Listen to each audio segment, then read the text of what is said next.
ಜನರು ನಮ್ಮನ್ನ ಮರ್ತು ಹೋಗುವಂತ ಸಂದರ್ಭಗಳು ಬಂದ್ಬಿಡ್ತವೆ. ಆದ್ರೆ ನನಗೆ ರಾಜಕಾರಣವನ್ನ ಬಿಟ್ಟಿರೋದಕ್ಕಾಗಲ್ಲ ಅಂತ ಮಾಜಿ ಸಂಸದ ಕರಡಿ ಸಂಗಣ್ಣ ಹೇಳಿಕೆ ಕೊಟ್ಟಿದ್ದಾರೆ.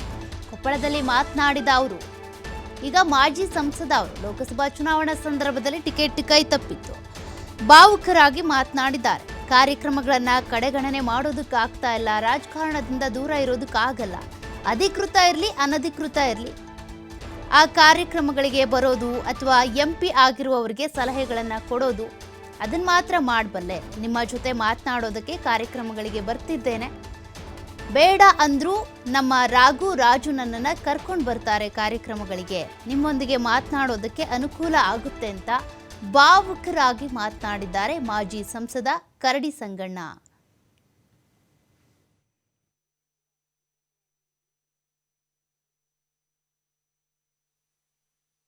ಟೋಟಲಿ ಅವಾಯ್ಡ್ ಮಾಡೋಕ್ಕೂ ಕೂಡ ಆಗ್ತಾ ಇಲ್ಲ.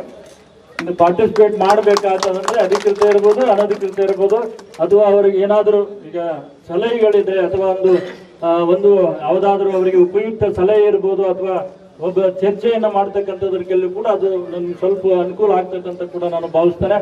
ಹಾಗಾಗಿ ನನಗೂ ಕೂಡ ಕರೆಸಿ ಇಲ್ಲಿ ಏನಿವತ್ತ ಕಾರ್ಯಕ್ರಮದಲ್ಲಿ ಭಾಗವಹಿಸಿ ನಿಮ್ಮೆಲ್ಲರನ್ನ ಕುರಿತು ಮಾತನಾಡ್ತಕ್ಕಂಥ ಅವಕಾಶ ಮತ್ತು ನಿಮ್ಮೆಲ್ಲರ ಮುಖದರ್ಶನವನ್ನ ಅಂದ್ರೆ ಇಂಟ್ರೊಡ್ಯೂಸ್ ಆಗ್ತದೆ. ಈಗ ಮರೆತು ಹೋಗ್ಬಿಟ್ಟಿರ್ತೀವಿ ನಾವು, ಈಗ ಅದ್ರಾಗೆ ಖಾಲಿ ಇದೀವ, ಯಾರನ್ನೋದು ಕೂಡ ಮರಿತಕ್ಕಂಥ ಸಂದರ್ಭ ಬರ್ತದೆ.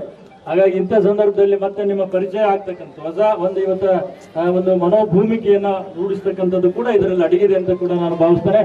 ಟೋಟಲಿ ಈಗ ನಮ್ಮ ಯುವಕರಲ್ಲಿ ಒಂದು ಪ್ರಾರ್ಥನೆ, ಇವತ್ತು ನೀವೆಲ್ಲರೂ ಕೂಡ ಸದೃಢರಾಗಿ ದೇಶವನ್ನ ಸಮೃದ್ಧ ರಾಷ್ಟ್ರವನ್ನ ಕಟ್ತಕ್ಕಂಥ ಒಂದು ದಿಸೆಯಲ್ಲಿ ನೀವೆಲ್ಲ ಮುನ್ನಡೆರಿ ಅಂತ ಕೂಡ ಪ್ರಾರ್ಥಿಸಿ, ಟೋಟಲಿ ಅವಾಯ್ಡ್ ಮಾಡೋಕ್ಕೂ ಕೂಡ ಆಗ್ತಾ ಇಲ್ಲ. ಇನ್ನು ಪಾರ್ಟಿಸಿಪೇಟ್ ಮಾಡಬೇಕಾದ್ರೆ ಅಧಿಕೃತ ಇರ್ಬೋದು ಅನಧಿಕೃತ ಇರ್ಬೋದು, ಅಥವಾ ಅವ್ರಿಗೆ ಏನಾದರೂ ಈಗ ಸಲಹೆಗಳಿದ್ರೆ ಅಥವಾ